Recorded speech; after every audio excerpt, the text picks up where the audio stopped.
అమ్మాయిని నేను హత్య చేసి ఇక్కడికి వచ్చాను.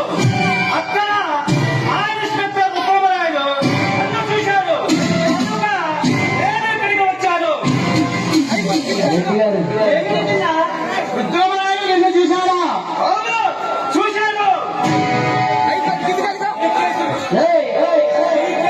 ఈ కేసు విషయం చూడాల్సిన బాధ్యత మీది.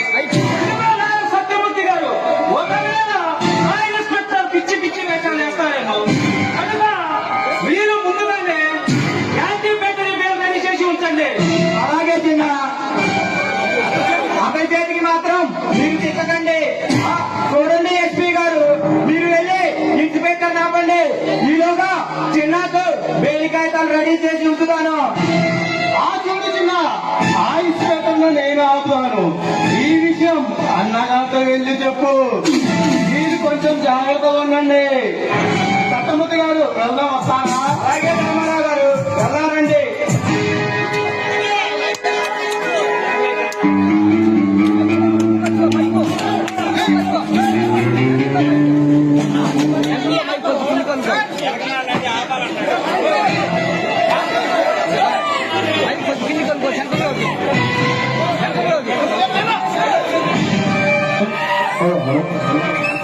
చూసారా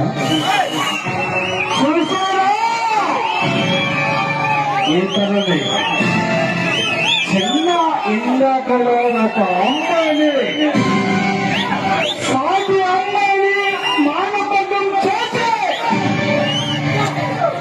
హత్య చేసిన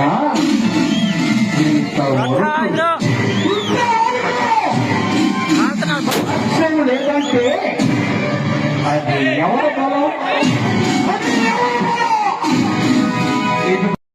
కొడుకైన రామకృష్ణను తప్పుతుండగా అధికారి చూసింది. ఆ పిల్ల కోర్టులో ఎదురు శాస్త్రం చెప్పకుండా వార్నింగ్ ఇచ్చాను. కానీ ఆ పిల్ల మన మీద ఎదురు సాక్ష్యం చెప్తానందన్నా. ఆ పిల్ల మన మీద ఎదురు సాక్ష్యం చెప్తానంటే ఏట్ల కాని దత్తమ్మలాగా చేతులు ముట్లో నా దగ్గరకు వచ్చావు. ఈ పవిత్ర భగవాన్ అంటే ఏంటో తెలిసి కూడా ఆ పిల్ల మన మీద సాక్ష్యం చెబుతానంటే నువ్వు వచ్చావు. నీ ముఖం నాకు చూపిస్తావా? పట్ల ఊరికనే తిరిగి రాలేదు. మరేం చేశావురా? ప్రాణాన్ని తీశాను, అనుభవించాను, ప్రాణాలు తీసి వచ్చాను. శబాష్ శబాష్ తమ్ముడు, శబాష్. అన్నకు దగ్గర తమ్ముడు అనిపించావురా. ఈ పవిత్ర భగవాన్ అంటే ఈ ప్రాంతం అంతా తెలుసు. ఈ భగవానికి తిరిగితే ఏం జరుగుతుందో ఆ పిల్ల మానవుతో చీరతో ప్రాణంతో చూసేట్టు చూపించావు కదా. శబాష్ శబాష్ తమ్ముడు, శబాష్.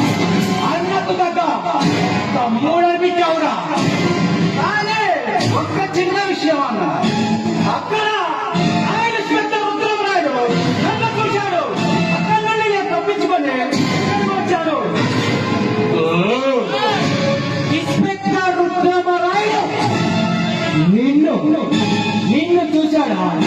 అయితే ఆ ఇన్స్పెక్టర్ కి ఎలా బుద్ధి చెప్పాలో నాకు బాగా తెలుసు.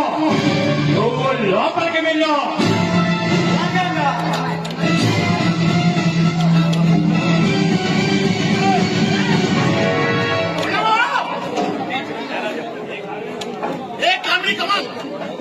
ఏ కామెడీ కమాన్ మనం